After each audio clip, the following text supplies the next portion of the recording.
for the sports gamer. Welcome back, sports gamers. It's The Natural. If you guys are as hyped for return to college football as I am, be sure to drop a like on this video and subscribe for more.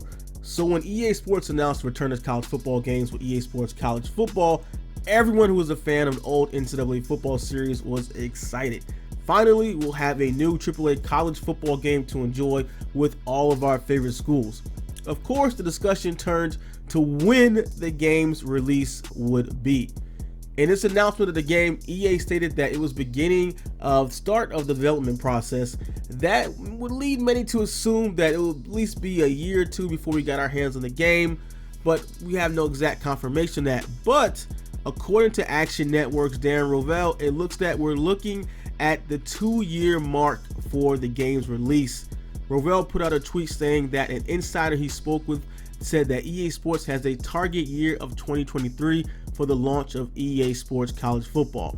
With that time between now and the game's launch, the focus then shifts towards whether an agreement will be reached in time for players to be included in the game.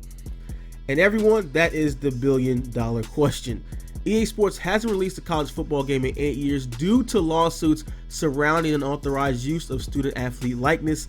If EA College Football is going to release in 2023, negotiations have to be taking place in order to get that implemented. If no deal can be reached, you start to wonder if the game will ever have the ability to even update the rosters at all.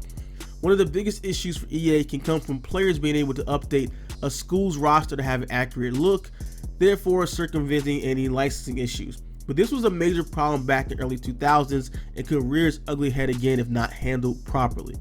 Doug Flutie's Maximum Football 2020 handled this by allowing roster customization to be done, but not allowing them to be shared online. That could ultimately be the same route that EA Sports takes with EA Sports College Football. Whether or not the game will work something out to include real players is something worth keeping a close eye on. Either way, fans of college football will still eat this game up no matter what the rosters look like come 2023, because everyone has been waiting for it for so long.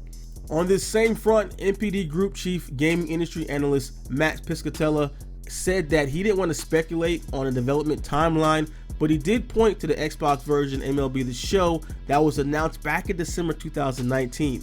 So this week, that game's retail sale date finally was unveiled to be April 20th. That's 16 months from press release to end gamers' hands. So I believe we can expect a similar timeline between 6 months to the full 2 years like Darren Rovell stated. Either way, we'll continue to update you guys on all the latest on EA Sports College Football. If you appreciate our content here at SGO, like this video and subscribe now for more news, tips, reviews, and gameplay from all of your favorite sports games. Now, if you want to take your game to the next level with insider news, free games, and access to our private chat, join our Patreon, the link below, and subscribe to SGO Insider today.